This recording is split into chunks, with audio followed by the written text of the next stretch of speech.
So mga sangkay, lalo pong tumitindi ang problema ngayon ng bansang Canada. Na ang tanong ko dito, mga sangkay, bakit nga ba naghihirap na ngayon ang isang bansa na Canada na dream country ng marami, lalong-lalo na po sa ating mga kababayan?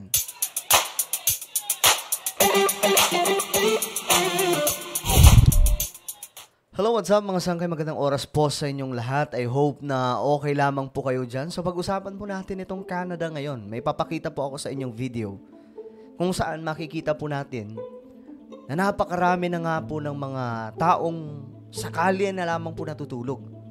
Mga mga sangkay, mga naninirahan mismo sa Canada. At ang nakakalungkot po dito, may mga Pinoy at napakarami rin Pinoy mga sangkay.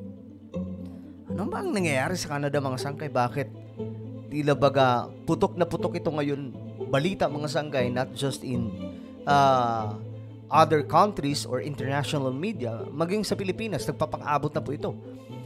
Anyway, bago tayo magpatuloy, pakisubscribe po muna yung ating YouTube channel. Sa mga hindi pa po nakakapag-subscribe, sa ibaba mga sangkay, may makikita po kayong subscribe button. Okay? Pindutin nyo lamang po yan, then click the bell and click all. Sa mga nanonood po sa Facebook, huwag nyo rin pong kakalimutan na i-follow ang ating Facebook page. Okay, so ito na nga mga sangkay. Tingnan po natin ito. Ayan. Tingnan po natin mga sangkay kung gaano na po ano yung Canada ngayon. Diba dream country ito ng marami? Actually, isa rin po ito sa gustong puntahan ng mga taong nasa paligid ko na gusto daw po nilang makarating sa Canada. Gusto nila magstay sa Canada. Hanggat maaari, doon na po sila manirahan. Pero, tingnan po natin ang situation nila ngayon.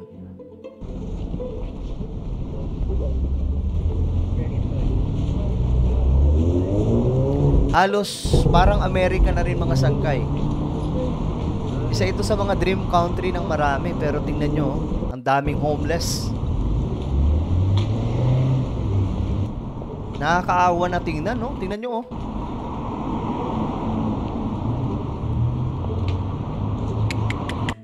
Ito yung totoong nangyayari ngayon sa Canada mga sangkay, na marami na po ang hindi kinakaya ang sitwasyon, sa kalsada na lang natutulog. Ayan mga sangkay, makikita nyo naman, halo-halo po yan. May mga Canadian po talaga, may mga Pinoy din mga sangkay. Ngayon, eto, bago po natin ituloy ang panunood dyan, eto, ayon po dito, isa pong Filipino-Canadian content creators piniling manirahan sa Pilipinas dahil sa mataas na cost of living sa Canada. Dito na po, lumipat po sila sa Pilipinas. Pinanganak at lumaki man sa Canada, pinili ng manirahan sa Pilipinas ng isang mag-asawang Filipino-Canadian. Ano nga ba ang nagtulak sa big move nila? Alamin sa report ni Paula Saraza. Filipino parents don't say, sorry for getting mad at you earlier. They say, oh, kumain ka na? Sa kabila ng pagpapatawa at masayang Filipino content na hatid nila online, seryosong pinag-isipan ni John at Casey Victorino ang desisyong iwan ang Canada para manirahan sa Pilipinas. Okay, iniwan ang Canada mga sangkay. Come with me and you'll be in a world of pure imagination. It's both Dito nyo malalaman mga sangkay kung ano nga ba talaga ang realidad ngayon. Ano ang sitwasyon, anong status ngayon mga sangkay ng bansang ito. Decision of the brain and a decision of the heart, because this wasn't a last minute decision. We didn't just wake up in Toronto and say, okay, let's just move to the Philippines. Katapusan ng Enero nang gamitin nila ang one-way ticket pa Pilipinas.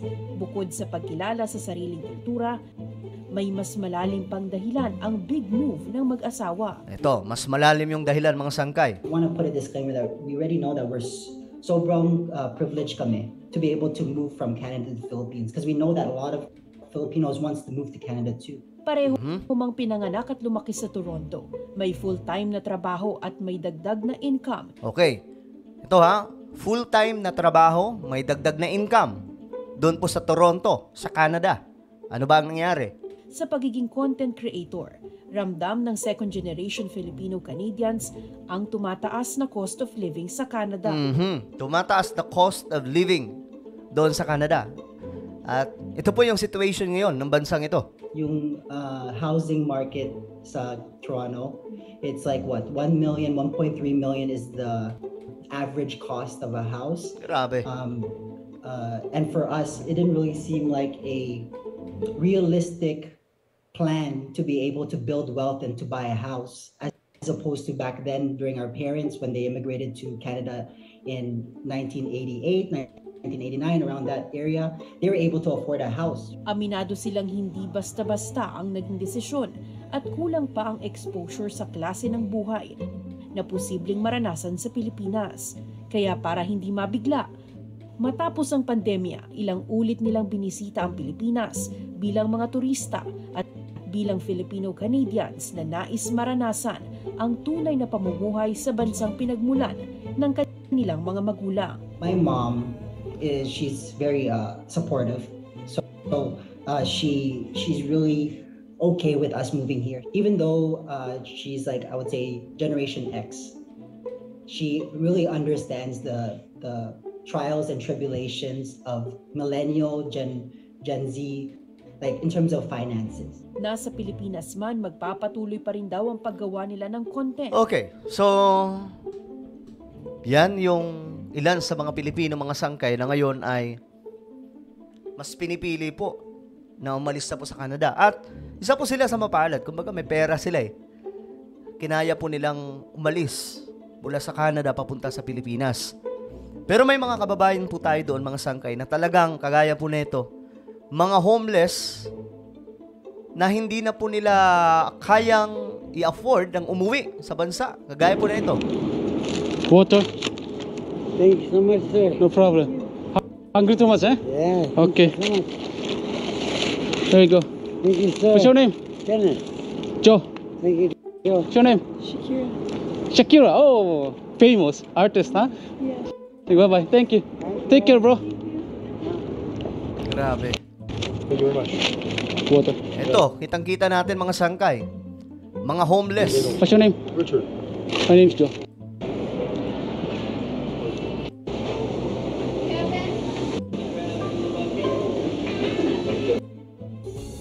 Okay. Ngayon mga sangkay, balikan po natin ito.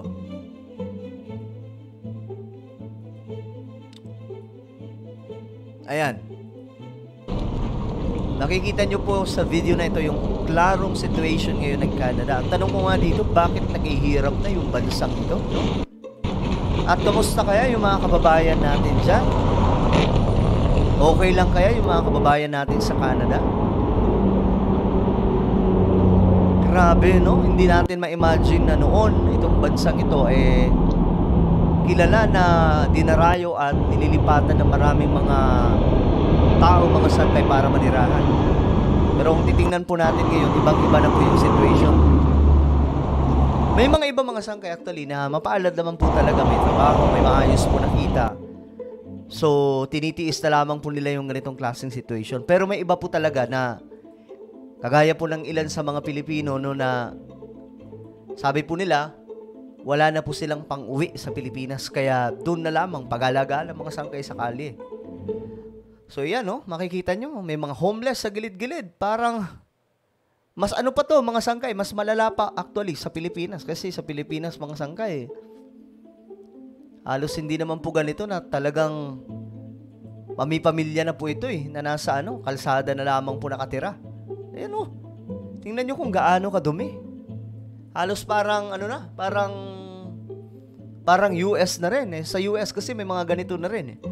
Ngayon ito, tingnan po natin. Mas maraming Canadian ngayon nahihirapan sa pagbayad ng utang. Okay, so tingnan po natin. The other reason why marami nagre-request ng refinances is of course they want to consolidate yung kanilang mga utang. Tumataas ang bilang ng mga Canadians na hindi na nababayaran ang kanilang mga utang sa mortgage at credit cards. What we're really seeing is just some increased financial strain or stress coming into the credit industry at the moment. So in particular, we're seeing mortgages in certain geographies. We're seeing missed payments starting to rise, particularly in Ontario.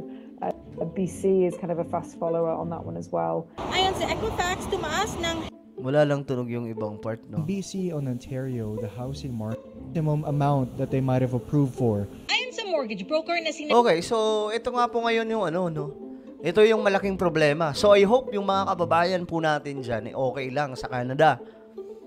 At kung sa tingin ko, o kung sa tingin nila, nahihirapan na talaga sila dyan, balik na lang sa Pilipinas, no? Bago pa magkaubusan ng budget at mapunta po sa situation na magiging homeless po sila, kagaya po ng nangyayari sa mga kababayan po natin. So ito po yung totoong mukha ngayon, mga sangkay na nangyayari sa Canada. Hindi ko alam paano makaka-recover ang bansang ito. But sana maka-recover.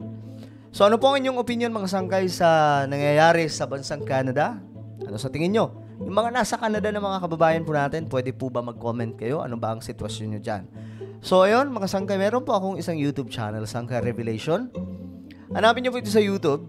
Nag-upload po tayo dito ng mga patungkol sa Bible, ng mga kasaysayan ng Biblia, o kaya yung mga prophecy na nasa Bible na tinuturo po, mga sangkay, na nangyayari po mismo sa panahon natin ngayon. Okay? So hanapin nyo na lamang po ito, then click the subscribe, click the bell, and click all. Ako na po ay magpapaalam. Hanggang sa muli, mag-iingat po ang lahat. God bless everyone.